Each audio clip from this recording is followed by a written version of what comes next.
Mga kaibigan, maligayang pagbalik ho sa Pinas Balita. So ngayon ho ay meron tayong pinaka-latest na weather update sa lagay ng ating panahon. Isang low pressure area po ang ating minomonitor ngayon na nasa labas ng ating Philippine Area of Responsibility. Aalamin po natin yung mga detalye kung ito nga ba magiging malakas na bagyo at kung kailan po ito papasok sa loob ng ating bansa. Bago natin yan na simulan, makikiusap muna na baka naman ho pwede nyo i-like yung ating video bilang pagsuporta sa ating YouTube channel. Maraming salamat po. So tara tignan ho natin yung ating tinatawag na weather forecast at kung mapapansin ho ninyo, ito yung ating pinaghahandaan ngayon na posibleng bagyo sa first week po ng November. So tignan natin mabuti. Kung mapapansin nyo po, ito pong low pressure area na ating minomonitor ay meron pong lokasyon ngayon na 2,025 kilometers east of southern Mindanao. At ito po sa ngayon ay meron pong lakas ng hangin na 30 kilometers per hour. Sa ngayon wala pa po itong direktang epekto sa loob po ng ating Philippine Area of Responsibility. Masyado pa siyang malayo, pero ayon na rin sa ating tinatawag na advanced weather forecast ay nasa week 2. Sa week 2 natin, sa forecast natin sa advanced weather, ay papasok po ito sa loob ng ating Philippine area. At may chance po ito na maging isang ganap na bagyo kapag nagtuloy-tuloy ang kanyang direksyon, papalapit po o papasok sa ating Philippine Area of Responsibility.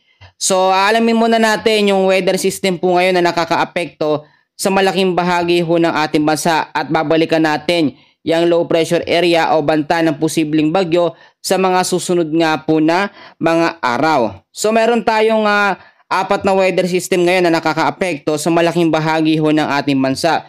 Unang-una, meron po tayong tinatawag na ITCC or Intertropical Convergence Zone dyan po sa may area ng Visayas, sa may Mindanao, Bicol Region at sa may Maropa. Etong ITCC kasalukuyan po nagpapaulan at nakataas ang heavy rainfall warning na mayroong 50 to 100 mm sa dami ng pag-ulan. Alamin natin mamaya yung mga lokasyon, mga lugar po na apektado ng kanyang pag-ulan.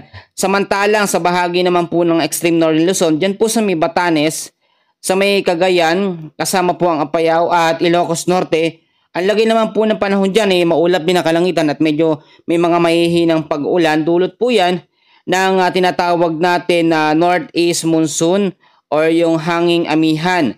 So yung impact nito ay yung pag-uulan at mahina pag-uulan at possible pa rin yung mga pagbabaha or landslide sa mga landslide prone area in case magkaroon po ng moderate to heavy rains anumang oras yan. So dapat nakabantay at nakamonitor po tayo sa posibleng banta ng amihan o yung mga pag-uulan na kanyang maidudulot. Samantalang dito naman po sa bahagi ho ng Metro Manila, ito isusum ko po, pakita ko sa inyo mabuti. Metro Manila, kasama po ang Calabarzon, ang Aurora, Isabela, yung mga lugar naman na yan ay apektado ngayon ng shear line. So yung shear line, ito po yung tinatawag natin na salubungan ng malamig at mainit na hangin na siya nagpo-produce ng linya. Napapansin nyo naman mga kaibigan na ang shear line ay kaya rin magpabaha kapag nagkaroon ng moderate to heavy rains anumang oras. So mas maganda ay naka-alerto din po tayo. So ang ilang bahagi naman ng Luzon, Visayas at Mindanao ay patuloy din na maaapektuhan ng mga local thunderstorms. And usually, madalas po yan tuwing hapon po or sa gabi nagpapaulan. Yung mga weather system na yan ang ating nararanasan ngayon at hindi po yan dahil ngayon sa banta ng bagyo. No?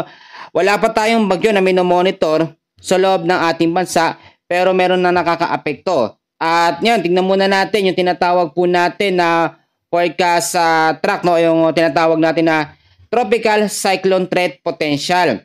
Meron po kasi tayong per week or by week na tinitignan dito or mga senaryo na makakaapekto lalo na sa first week ng November.